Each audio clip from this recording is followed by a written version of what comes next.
हाय सांग मैंने फिर थोड़े मुझे आपण मान पाक के आसनी देखुन ये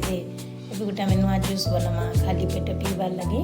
देखुन यहाँ बीट गुटे के मुझे उछले नीचे डालिम गुटे रखीचे दुईटा गाजर के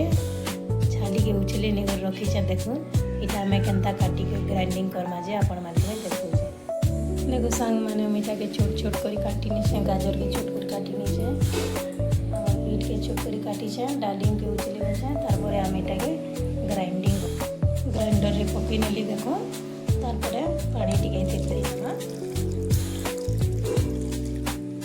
पानी टिके दे नेली तारपरे इटाके हमें ग्राइंडिंग कर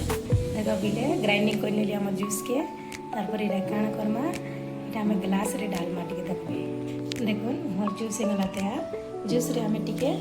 कला नून पकई नेमा जानिछ जूस रे टिके कला नून पकई नेबे हला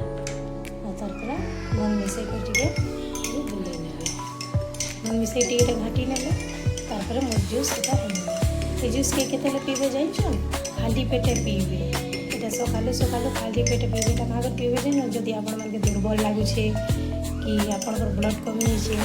बोले ई जूस के बने कर पीबे मते लाइक करबे सब्सक्राइब करबे और तारपरे मैं आपण मन को नवा नवा वीडियो नवा नवा जिनिस बने कर दोछु।